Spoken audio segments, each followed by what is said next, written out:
All right, let's go ahead and queue up the next one real quick, guys, and we'll get it started for you guys this week. We're going to start. We made this one for you, Brandy. Hope you like it.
One more time, everybody. Quote post a space. Let's get some folks down in here.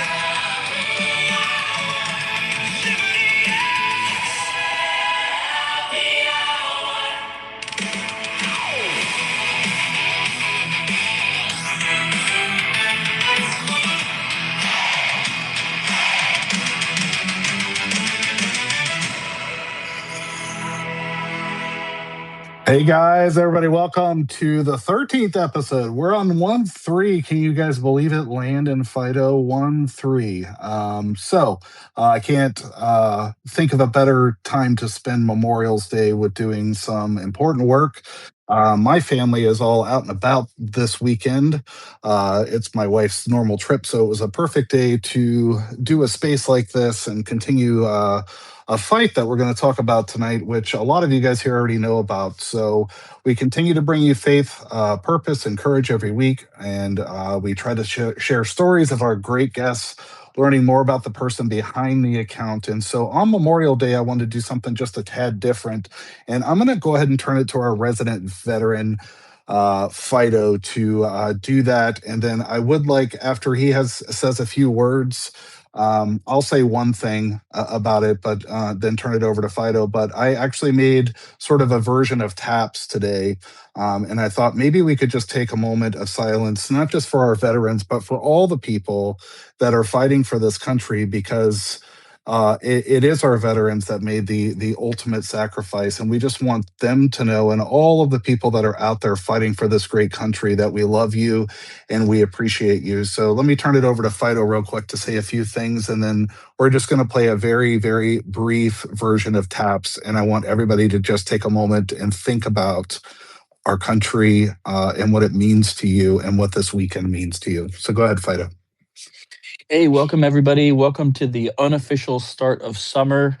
which is always commemorated this way, that we remember all those military and even all our other first responders and those who have sacrificed so much for us. It started way back in 1868 when they were trying to remember all those casualties on the Union side and on the Confederate side. And the because so many had lost so many people in the war, and they wanted to remember those people. And it just reminds me of my own family. So I lost a great uncle in World War II. I never got to know him because he went away to war at 19 years old and passed away in Bougainville, out in the South Pacific in Papua New Guinea.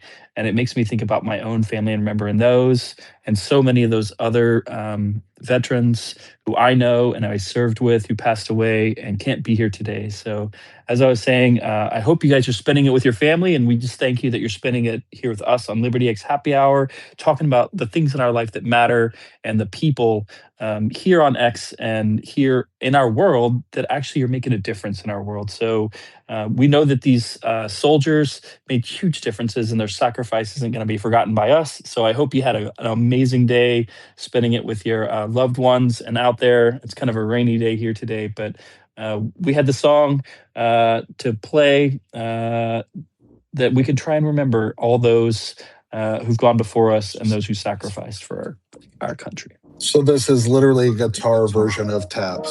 So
thank you so much, Lan, for playing that. And, that song took a little bit of time today, but it was really all of the notes intertwined from the original Taps version. And I think it's a good day for us to remember all the families that continue to live today, that have family members, that have veterans, that have the folks that have gone out there and just paid the ultimate sacrifice for our country. Just a moment of silence, just listening to an amazing song with, I'm sorry, it's Liberty X, so you got to do guitar and a little metal vibe to it, but that's just the way I roll here.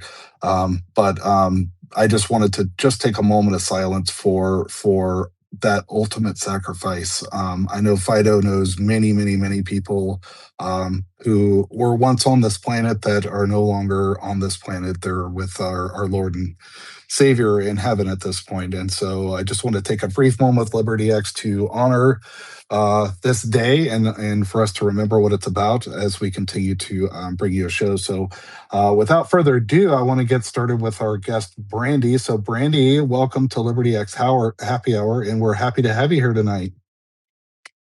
Hello, ladies and gentlemen. Thank you for having me. I've been excited about this one.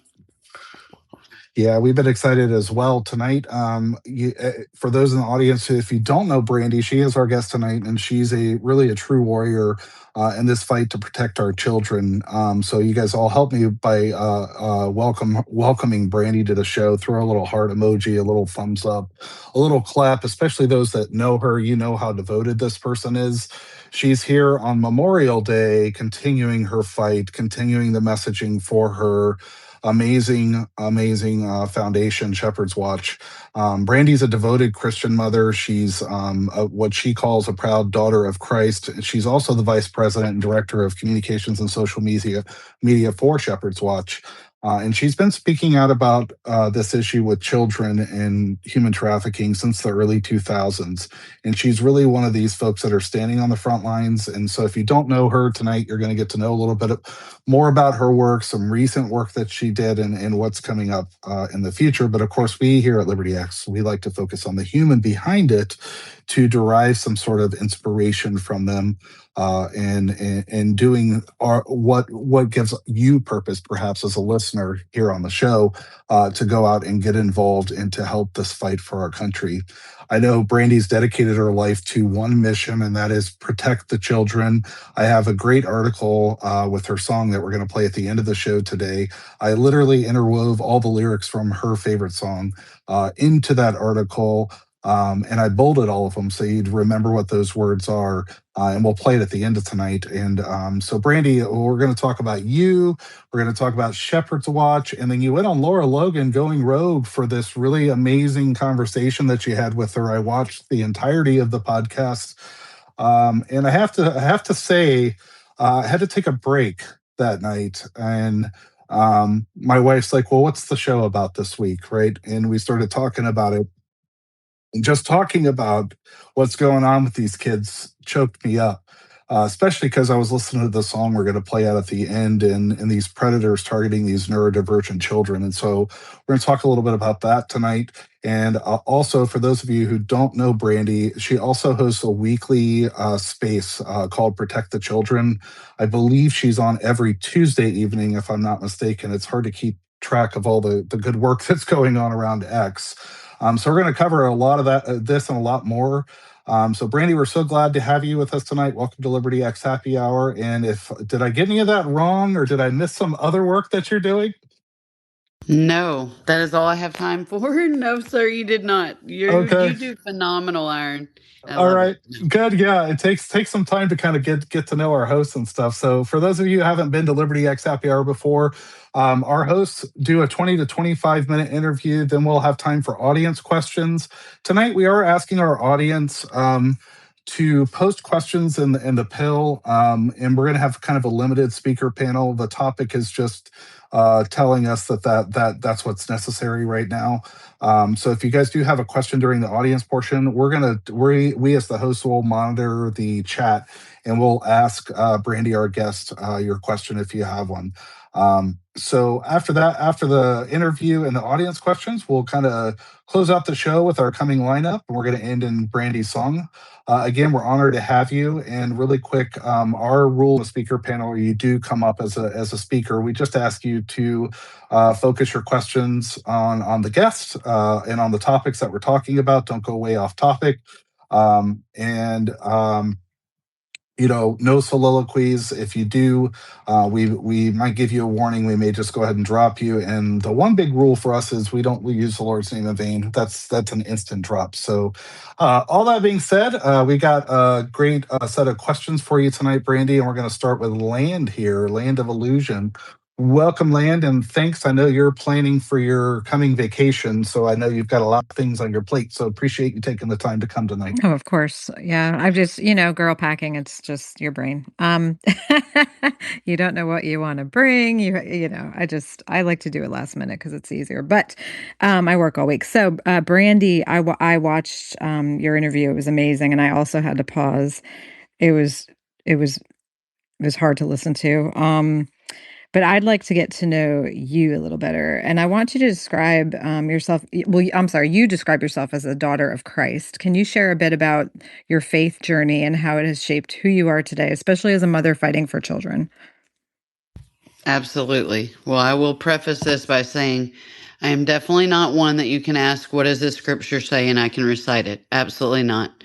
But I did start off with Pentecost grandparents. My grandfather was a preacher, and they were very much old school Pentecost. So I grew up with them raising me in the first few years when you can't go to school, those most influential times of your life when those first foundational things are being set. They were my, for lack of better words, babysitter, right? While my mom worked, and my dad worked as well at that time. So it was definitely something that was rooted in me from a very young age. I used to stand beside my grandmother who would play her organ, and we would sing hymns, and we would sing all kind of praise and worship music. It was amazing. I wish I could go back to those times, honestly. But that's where I started. And so I always, there's one thing that I know is very much ingrained in me, and that's the Holy Ghost and the Holy Spirit. I heard about those words a lot.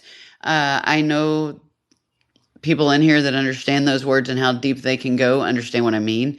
God is very rooted in me, and He always has been. I love that. It sounds a little bit how I was raised, not with my grandmother, but my parents. Very, very faithful and into the church with music and all of that stuff. So I just love that connection. Thank you. All right, I guess I'm up here. So, yeah, I'm Fido for you guys who don't know me. So, I met Brandy not that long ago, maybe like 3 or 4 months ago, I guess. I know you've been doing this a lot longer than me, since the early 2000s or so, talking about issues that are affecting children. So, I met randomly just going onto one of your spaces and talking about my own experiences with abuse of someone who became a priest. So, I've been pretty open about that. And that's a new thing for me that's only happened in the last year where I've ever shared those experiences with other people. And it's still a really hard topic.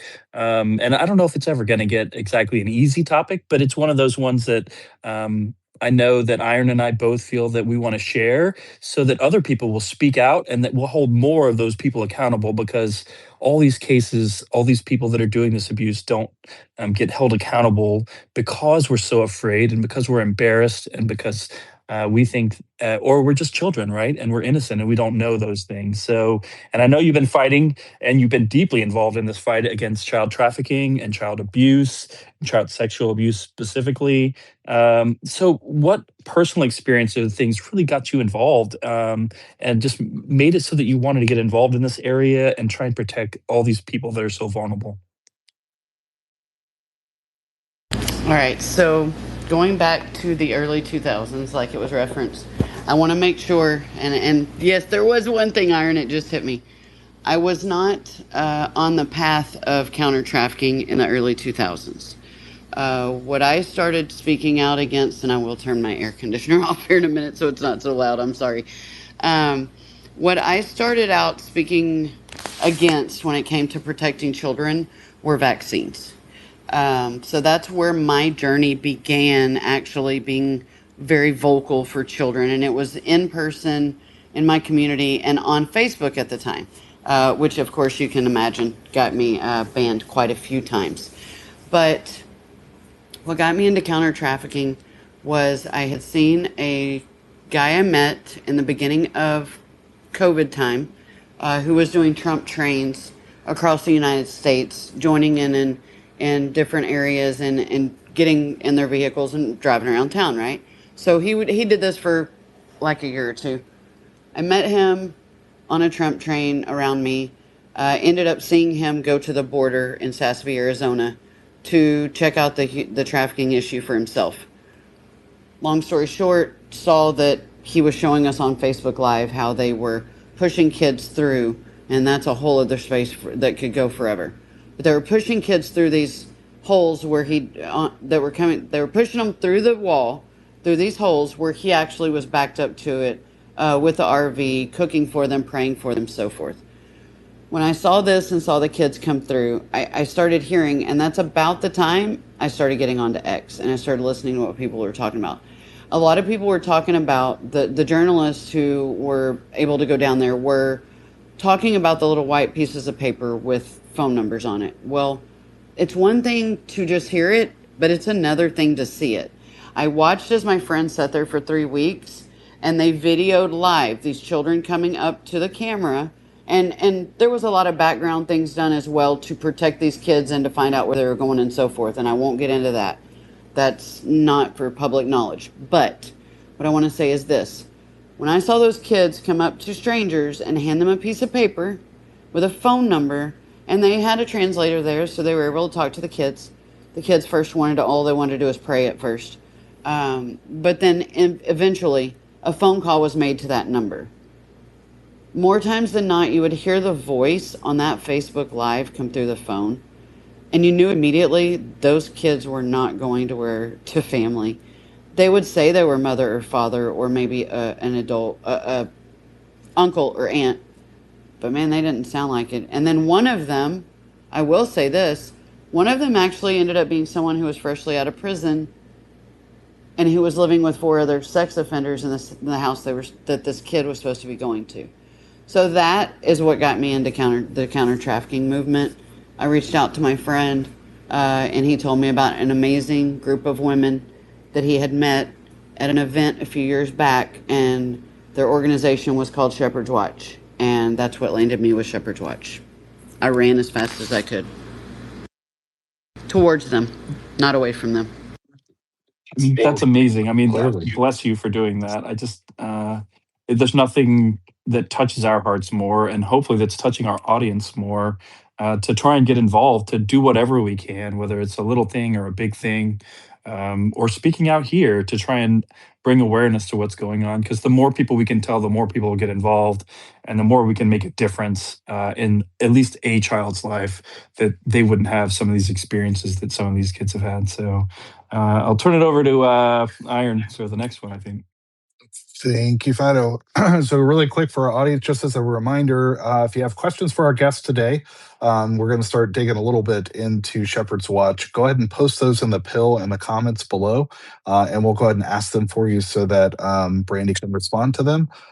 If you are one of our invited guests, our host will bring you up, and we'll get to audience questions here momentarily. But Brandy, my question is really about, and I just posted the mission of Shepherd's Watch Foundation in the purple pill for anybody who wants to take a moment to read that. But I was hoping I know with Shepherd's Watch, you guys work with law enforcement and do like tactical intelligence, I guess, to support them.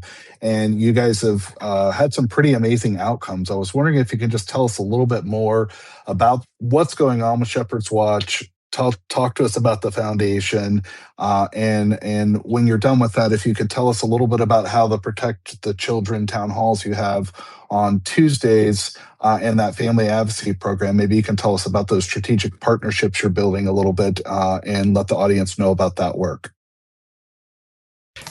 Okay, well, I have a lot of stories, and I'm going to try to follow what you just said, but I might need a reminder because No I don't worries. want to go in the DMs. So yeah, talk a little bit about Shepherd's Watch, a little bit what your mission is, right, and maybe a little bit about the intelligence, and then I'll pop in with the next one. How's that? Perfect. Okay, so Shepherd's Watch, we're a 501c3 out of the Dallas area in Texas, but we do present all over the United States, and we do work with other law enforcement agencies all around the U.S. But physically, our team at the moment is in Texas. We started out because one of our investigators saw that a lot of grooming and a lot of the situations that ended up being in trafficking, a lot of times they were seeing in cell forensic investigations, I will say. And so that prior to Shepherd's Watch, that was why Shepherd's Watch was founded. The need was seen through mobile companies of what was going on, right? So that's why we were founded. We were founded in 2020. The first 2 years, though, you don't see us active anywhere except for on Facebook, and there's a reason for that. Because in the very beginning, you'll find out during this interview that everything we do is vetted. Everything. So the first 2 years, the investigation team was investigating and vetting law enforcement so that we could know who we could work with. One thing you'll learn about us real quick, we work with special agents in law enforcement. We do not just work with every law enforcement agency. And there's a reason for that, right? We love our law enforcement officers 100%. They are our heroes. And they're the ones that take our work out there and take these guys down with the intelligence that we give them, proving what is happening. However, there's good and bad in all. So we vetted for the first 2 years. We didn't take in any volunteers, no, nothing. So you actually won't see Shepherd's Watch coming on the scene and talking about volunteers and so forth until you see me pop up. And that's when you start seeing me interact with everyone. And we did start going public with the foundation. What we do is we assist all levels of law enforcement, all the way up to federal, in the investigative intelligence side of the sex trafficking cases. So what does that mean? Because that's a mouthful. We have the best tools that are out there to work in this industry of counter trafficking, hands down. We are asked by law enforcement to assist them. And when they don't know what they're looking at, in a lot of other situations they ask for our help as well as us taking in leads ourselves, doing the work, which typically, let's just say an average case may take a couple weeks to maybe a month or so. And then we can turn it right over to law enforcement with everything they need to actively get arrests and hopefully get convictions in the end. That's when we do our victory dance. We do not take credit for any investigations that we work. We can't. The way we have to work, we have to stay a secure team. So our investigation team, nor Shepherd's Watch, you will ever see us taking credit for our work. We do the victory dance when law enforcement takes those bad guys down. But we also do counter surveillance in the field. We've actually had Allie Hopper and her amazing partner, Jared Sadolski, in the field with us. We've had Isaiah Washington in the field with us. We've had quite a few different people in the field with us. Dr. Phil's team, you name it. We try to get people who can get the message out of what they see riding along with us. So there is a reason, besides Allie and Jared, they're our strategic partners. So we just try to get everyone to open their eyes. We'll do it in a tactful way like that with ride-alongs, depending on who it is. It's not open to the public. Town halls. So that's a little different than our space iron. I'm trying to talk fast. Our It's protect the okay. children. We have plenty of time, so take your Okay. time. And your protect the children. I've been to a few of these. Yes, the They're space. on Tuesday nights here on X, but I know Right. you're extending into other areas as well. So go ahead. Yes. So we actually started this a couple years back. We had another name for them, but now we've turned them into the Protect the Children Town Hall. And we show up in Texas. We will, if it's not within driving distance for us, if you want to get us there, we will definitely do it no matter where you are. But we will show up. We will bring information about the area you are in, and we will let everyone know what's going on, how they need to watch out for their children, how many brothels are in their area at that given time, how many escorts or websites are being used to service that area at any given time with escorts. When you bring those pain points to the audience, then they listen. So that's our goal, is we want to be in person, but absolutely we can't do that everywhere. So that's when I decided to start for us the Protect the Children space. So that was actually started way before the town halls in person, but we did name it Protect the Children after those town halls, and we've been going 109 episodes tomorrow night. That's insane. That's so many. You think just once a week space, right, Brandy, is not a big deal, but it is a big deal. And it's so much. and then to do them every week and continue in this topic. I just know, like I said, I was telling my wife about this space and what the topic was, and she's like, "What's wrong?" And I'm like, it took me a second. I had to stop for a second because I'm listening to, I had just watched the Lara Logan podcast, and I dug a little bit deeper into that story, and I was listening to just kids talking about this. So, I don't know how you have the strength to do that every single week, but I'm super happy that there's someone out there that has this heart that you do. And so Lane's got our next question for you. But so we've got your Save the Children every Tuesday. Shepherd's Watch is out there doing in person. Is there anything else you wanted to say about what Shepherd's Watch is doing before we go to the next one? Yes, and my rule following self I am. I raised my hand. So you do not have to raise your hand tonight at all. I love We'll it. mute everyone so you can talk. You're I'm a our rule guest. follower, man. Okay, so we also have a second space. So we started with the Tuesday night, 7 to 9 Central, and that's on this profile. But now we also have the Circle of Protection, which is why that song references that iron, on Thursday morning, which is on the Shepherd's Watch profile. So it is down below listening in the listener section right now, this space. It's got the wolf on it and the cross. Or you can Nice. just search SWF and it'll pop up. So we Well, host and it they're right Thursday there at the morning. top, Brandy. We put them right there on the top of the space. So anybody who wants to follow the Shepherd's Watch, that's the second handle in the space. You can tap it and follow them right now in the space. Turn on notifications for them, and then you'll learn about their Thursday spaces coming up. And then follow Brandy for her Tuesday spaces for Save the Children. Absolutely. And they're never the same, guys. So don't ever think you're going to come in and be an echo chamber. And I'm going to say real quick before we go to land, that's the problem as a host, right? If you want to keep your audience engaged, we work to try to bring you special guests that you're not going to hear any from anywhere else on the space. And that's hard, right? Because you don't want to be an echo chamber. I had to say that. That's why I love y'all's space too. So thank you. No, I Wow. agree with that. Unless it's just a space where you chill out at night, which I go to one of those where you're just like shooting the you know what.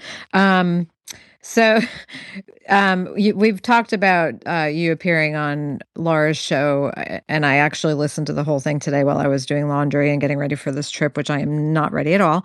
And Laura, so you recently appeared on going on the Laura, I can't say her name, Laura Logan, alongside with Jill, Lara, sorry. I can't say it. It's terrible. Lara Logan's alongside Jill, a mother whose neurodivergent daughter was trafficked multiple times. The conversation was incredibly powerful and very upsetting. What stood out to you the most, especially the way predators target neurodivergent children and the obstacles families run into with the local law enforcement? And what challenges are you having with Julia's law? Are you having challenges with it? I just want to talk about that because that's very important to get that passed. It absolutely is. So, going back to Jill's daughter. So, what stood out to me in that interview, and everyone needs to watch it, but the most important thing besides protecting your children that we talk about every single week, at least 4 hours a week, what you need to pay attention to is the part where you continue going up the ladder if you don't get a response. So many people will go with a missing child's report, and I'm not throwing shade on a parent at all or anyone having to do this. Like, that is the most traumatic time you're ever going to go through. I can't imagine being those parents or those families. But what stood out to me the most was the fact that their county didn't respond. Okay. And their county still says they don't have a problem. And that's not okay. Once you have made your report about your child being missing, you should be able to expect that law enforcement is going to respond. Now, it's one thing if they don't know what it looks like, right? But this particular county knows what it looks like. They do. They have a major problem and they always have, but they downplay it. So that's what stood out to me the most, honestly, from my view, was that, wow, the county would not listen. And this mom, thank the good Lord, this mom ran across a Texas DPS officer in a store who ends up being a CID agent who is who she needs to talk to, a criminal investigation department agent. And so when that's who knows what it looks like in DPS, those guys know what it looks like. So as soon as she tells the story, they start moving on it. And her daughter was found not that long after that. I don't know the right time frame, but she shouldn't have had to wait 2 years to run across an officer by chance that would respond and knew how to respond. That's why we also train law enforcement. That's another part I didn't add in there. We do a lot. Yeah, and the article that I wrote up about you, Brandy, is in the nest, and the link to the podcast that Land was asking about. Literally, you got to be in that mindset for it. But it's a very long podcast, but it's very good. Brandy's there, Jill is there. You guys really should watch it if you guys really want to understand what's going on and what happened and how Brandy's helping here. And So you don't thanks. have to, it's not a sit down, you can just play it and listen. You don't have to sit there and stare at it. That's why I was very happy because I'm very busy. I know it sounds, I work a lot. So this is my one day off to get stuff ready. And I was so excited that I could just listen to it. I didn't have to like watch it. And it's riveting and you need to listen to it. And it reminded me, actually, I wanted to ask you before we go to Fido, have you seen the movie Girl in Room 13 with Anne Hesh? I have not. I've heard a lot about it, but I have Yeah, not. that's when you guys were talking about how people befriend you. That reminded me of that movie because when I used to think of human trafficking, I would think of tiny little children. But this was based on, young teenage girls who meet friends and they become friends and they connect and they think they're your friend, but really on the side, they have a guy waiting, or even a girl maybe, but in this situation, it was a guy waiting to take you and human traffic you, it's based on true facts. Obviously, I had to take 4 pauses during that movie. It's very, very great movie. I think everybody needs to watch it with their children. I'm not even kidding. It's hard to watch, but you should watch it with your children because you just never know who to trust and the signs for that. So that brought back that memory of watching that for me. And I'm going to go to Fido, but thanks, Brandy. I will definitely watch it now because you're like literally the fifth or sixth person who's told me that I need to watch it. So I definitely will. And real Thank quick, I you. want to say absolutely, and I want to have a discussion about it with y'all too in the future about it. But I want to say too, there was a podcast I did the day before Lara's story or Lara's interview came out, and that was with Lynn Piper Loomis. She's in the audience right now. And if you go down and find that interview, Linz, if you could put it in the bubble, I would love you well, I love you forever already. But Linz is a very dear friend to Shepherd's Watch and to myself personally. And she is a survivor herself. And she and I had a much more relaxed talk. I was extremely nervous with Lara. I'm not going to lie. I am close personal friends with Lara, and I can hang out with her in her living room and be just fine. But being on her stage was a different story for me, so I was pretty nervous. But Lenz's interview and talk with me the day before was very much more laid back, and we had a lot of information in that too. So I just want to say, if people really want to dive into what's going on, those two back to backs, 2 different days, that was very impactful, and they could learn a lot if they listen to both. I'm looking for it now. I've got to find it, but I will post it. Thank you. Awesome. Yeah. So I still find it so hard for me to talk about these spaces. And sometimes I can't even bring myself to go into a lot of these spaces just because it's such a difficult topic that protecting our children and trying to protect them from all these evil people that we know are really in our world today. And just hearing these heartbreaking stories that are in our world. And we always think that these things are happening far away from us. They're not happening in our towns, in our cities, right where we are. We think that they're like, oh, that's someplace down in Texas, whatever. That's right on the southern border or something, not here in the rural Washington, D.C. area in Northern Virginia, where there's all these people that are around.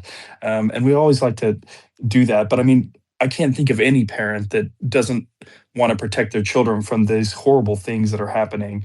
I know you host these weekly Protect the Children X Spaces, and you're already up to 108 episodes, which I find hard to believe that you've had that many different episodes.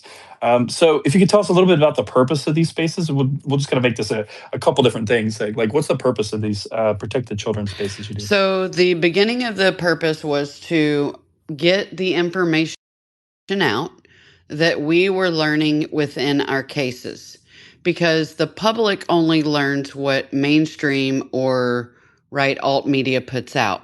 But we never were able to find people actually in the work sharing in spaces what they're actually seeing.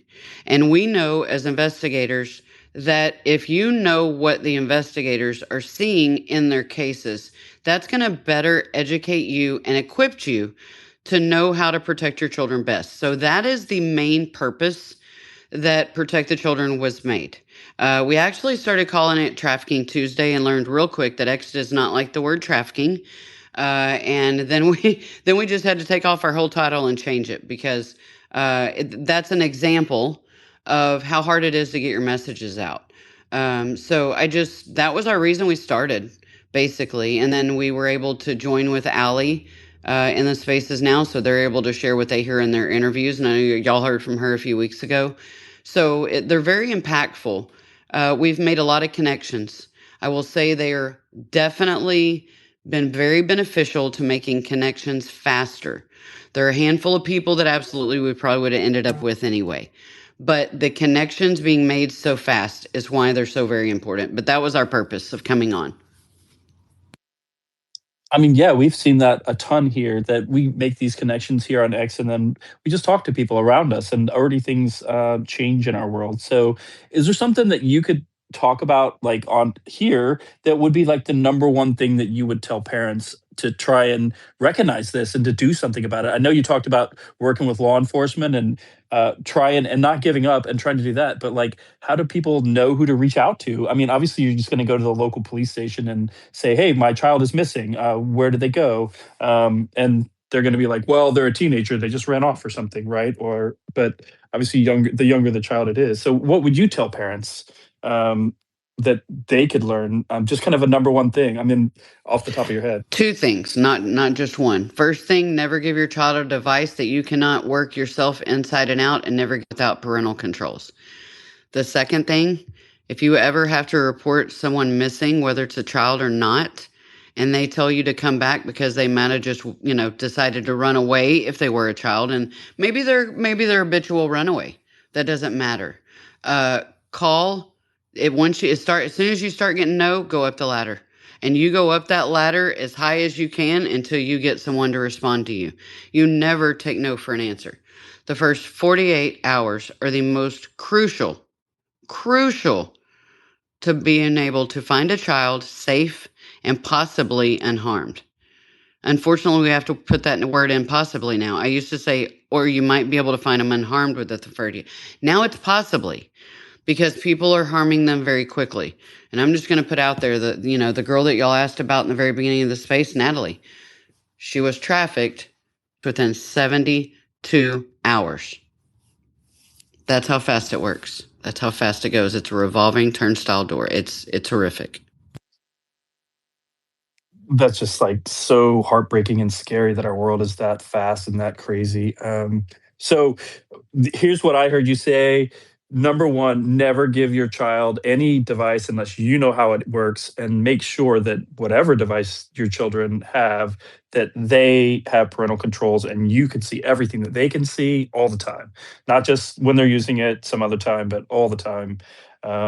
You're not invading their privacy. You're not doing anything else. We're literally need to protect our children this way, and it's sad that our world is this way. But and don't let law enforcement tell you no, no matter who they are, because it's your children, right? So that's what I heard you say. And then so. Besides that, okay, so that's some amazing advice, and I hope that this gets out more and that we can spread this word beyond this space to every parent so that this doesn't happen to any children. But so what can the audience expect from these protected children's spaces? And what do you have coming up? So if you could tell us a little bit about that. Well, what they can expect to go away with a call to action. We will never just talk about it and not give you a call to action. That is one of our number one things. We are trying to figure out the problem before it is even brought to us. That is how we work. Uh, a reference was given to us not long ago that we operated like JSOC, and that we had no idea who that was, but when we figured it out, we were very honored to get that compliment. But the spaces, going back to that, coming up tomorrow night, we're going to continue the talk from the Lara Logan podcast. So play it first, then come into our space because we're going to continue that talk. We are going to have a handful of people coming in to share what they know about these things. You're going to hear from a lady here and shortly. After this space is over, we're going to have a little after space, and you're going to hear from a mom who I'm also going to invite in tomorrow night as well and share to the panel on this. I'm also going to invite Jill in. I don't know if she'll be able to attend. She's the lady that spoke on the Lara Logan podcast with me. But it's very important for us to continue that talk because the neurodivergent children are definitely under attack. And we have to protect them, and we need to give the parents what they need to equip themselves to be able to protect their child or family member who may be neurodivergent or just people in the community. So that's what we have coming up on the book so far. We absolutely will be having a sextortion space very soon, featuring Allie. And hello, Miss Allie. Her and her partner, actually, I was able to meet her partner when he was an instructor in a class I took about sextortion. That's one of the things that's happening big too. So just something we really got to pay attention to. And that's what we do, Fido, Land, and Iron. We shift our space to what needs to be talked about at that time for protecting children. So sometimes it might feel like a roller coaster because we might go from 1 week talking about how to protect your network at home and then going to talking about survivor stuff. But it's all important. So that's what they can expect from our space at all times.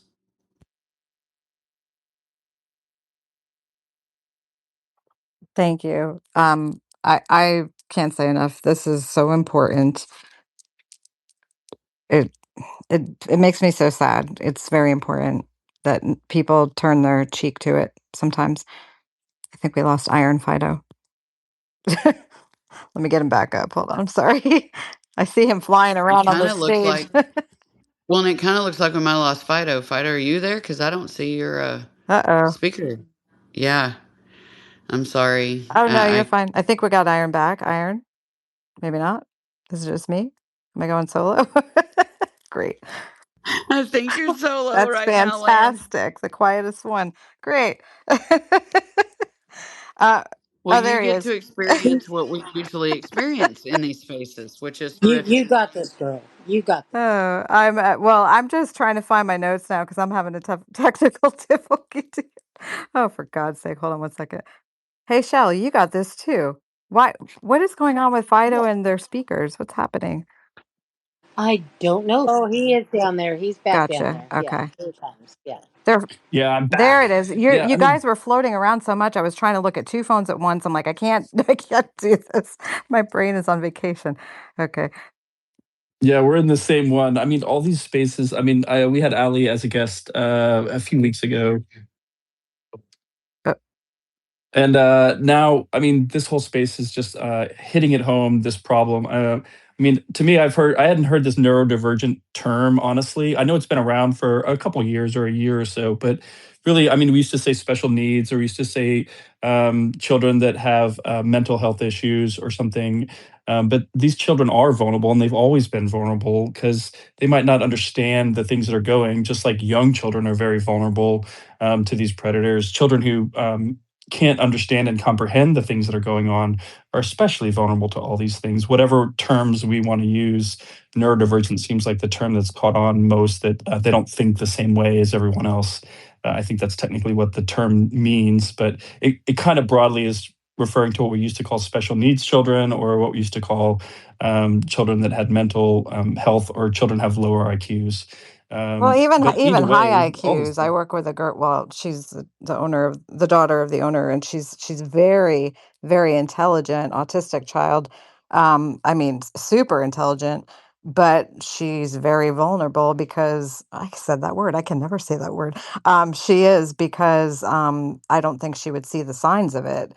So it's interesting when I heard you talk about that, Brandy. I didn't even think of that because when I watched Girl in Room 13, I was more surprised that, oh my gosh, a girl and working in a place can get, just some normal girl can get taken. Hearing about that made me even more nervous because I have an autistic niece. Like, I never would even think of that part. People are just so evil. And I guess when you're not evil, you don't think evil, if that makes sense. Well, and if you know then that your niece probably hasn't met a stranger in her life, has she?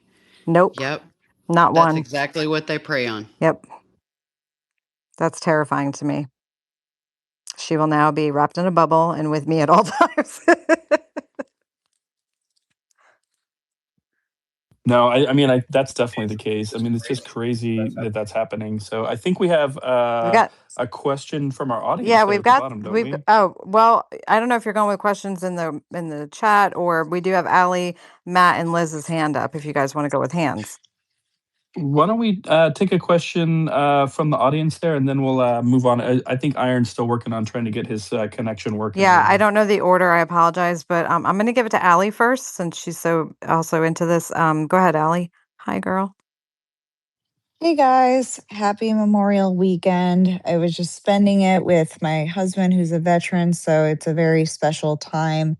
Well, it's a tough time, but it's also special because we try and honor those that made the ultimate sacrifice. So thank you guys for hosting this and continuing to host these spaces. I just wanted to highlight a bit about what Fido was trying to hit on. I think the biggest thing for neurodivergent scale is the social cues, being able to pick up on the social cues. And that's what makes it especially vulnerable, is not being able to pick up on certain social cues, body language, eye contact. Where are these people looking? How are they speaking? Are they looking at me in the eyes when they're talking to me? Are they looking at my mouth? Are they looking elsewhere? Where are they looking, and how are they handling themselves, conducting themselves? And how am I conducting myself as a response? So I think to really kind of drive that point home, it's really about picking up on the social cues, rather than the IQ aspect of it, because like you mentioned, Land, not much of it has to do with IQ so much as it has to do with social cues. So I just wanted to highlight that and kind of clarify that piece a little bit. Oh, thank you so much for doing that. I mean, that's sort of why I was saying that. I still don't understand fully the space anyway either. So it's just like one of those things to know what signs to look for and what things we can do to help. Absolutely. I didn't mean to glitch out your space, guys. It seems like as soon as I came up, it was like they got thrown off. Sorry, Iron and Fido and Brandy. I am so glad that they brought you up here. You guys, your organization, and you specifically have such a unique gift and skill set and knowledge that you bring to this fight. And I'm just so blessed to be here to support you, your organization, and let's go. Let's get them.